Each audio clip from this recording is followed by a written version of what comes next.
President Muhammadu Buhari has said with the reopening of the land borders, the country is now open for business with neighboring countries. Hi, welcome to What's Happening. These are the top 10 stories now. At number 10, the Nigeria Labour Congress has asked states yet to implement the new minimum wage and those owing salaries to prepare for mass industrial action and protest this new year. In a New Year message issued by the NLC President, Arewa, on Thursday night, the Congress said it was unfortunate that till now some states have refused to pay the new national minimum wage. The union regretted that some states, which had signed collective bargaining agreements with state councils of the labor movement on the payment of consequential salary adjustments and pension benefits owing to the new national minimum wage, have started reneging on their commitment. At number 9, many residents were displaced on Thursday after the Lagos government demolished Monkey Village in the Opebi area of the state. It was gathered that government officials stormed the area around 8 a.m. and ordered the residents to move their belongings. The displaced residents lamented that they were not given any notice before the exercise. However, the Lagos State Task Force on Environmental and Special Offences Unit, in a statement on Thursday, denied involvement in the action. At number 8, US President Donald Trump on Thursday announced the extension of the suspension of issuance of work visas and green cards. Trump had suspended the issuance of the visas in April and June to protect job opportunities for American workers amid a rise in unemployment due to the COVID-19 pandemic.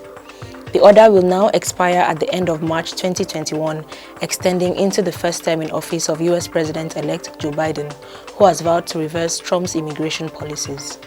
At number 7, the Nigerian Union of Teachers has cautioned the federal government against the January 18th resumption date for schools across the country. While speaking to journalists on Thursday, the NUT Secretary General Mike Ike said there was no need to hurriedly resume if the rate of COVID-19 infections kept increasing. The Presidential Task Force on COVID-19 had on December 17 said the country had entered COVID-19 second wave and had ordered all schools to remain shut until January 18th as part of the efforts to battle COVID-19 second wave. At number 6, the Nigeria police has again arrested Sahara Reporters publisher Omoyele Sowore for leading a protest in the Federal Capital Territory, Abuja, on crossover night. Sowore and some activists were arrested at the hashtag Crossover with Protest, a planned procession across the country on December 31st night. Some of the protesters who escaped arrest confirmed to news sources that Sowore was whisked away in one of the vans of the Nigerian police mobilized to the protest ground at Gudu Junction in Abuja. At number 5, the Arewa Consultative Forum has raised the alarm that camels are now being used to bring rocket-propelled grenades and anti-grav guns into the country through the northern borders. Audu Ogbe, the national chairman of the ACF, who disclosed this in a statement, said the weapons were being ferried into the country from neighboring countries. He, however, did not mention any country in particular, adding that the information was provided by ACF members from Sokoto and Zamfara states. According to the ACF chairman, the camels bringing in the weapons are not being scrutinized by security operatives. At number 4, the Katsina State Police Command said it has killed 29 bandits and arrested 304 notorious kidnappers terrorizing farming communities in the state between January and December 2020.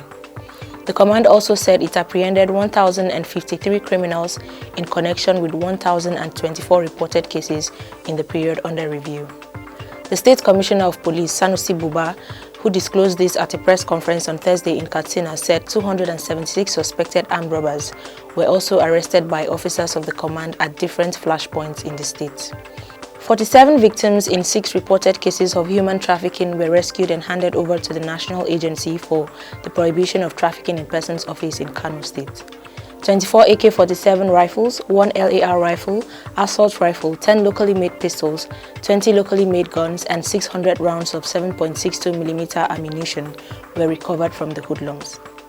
At number 3, the World Health Organization has approved the Pfizer-BioNTech COVID-19 vaccine for emergency use. The approval was announced in a statement issued by the organization on Thursday. The vaccine is the first granted emergency use and authorization by the World Health Organization.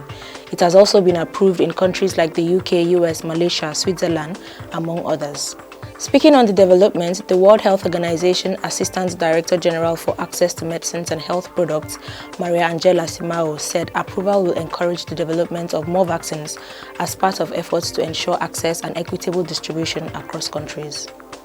At number 2, the Chief of Army Staff, Lieutenant General Tukur Buratai, says the Nigerian Army will shame and disgrace the Boko Haram and ISWAP terrorists in 2021. He gave the assurance at a sit-out night to usher in the 2021 New Year at the T.Y. Buratai Institute for War and Peace in Biu local government area of Borno State. Buratai said troops of Nigerian Army had done a lot in the fight against insurgency in the northeast in 2020 and that they were committed to decisively deal with all forms of insecurity in the country. Finally, at number 1, President Muhammadu Buhari has said with the reopening of the land borders, the country is now open for business with neighboring countries. Buhari stated this in his 2021 New Year broadcast on Friday. He said the country expects that the pent-up demand of legitimate cross-border and international trade will boost the fortunes of the many small businesses and agricultural enterprises that depend on Nigeria's trade and commerce. Always remember to wear your mask, wash your hands and stay safe. That's all for today. See you next time on What's Happening.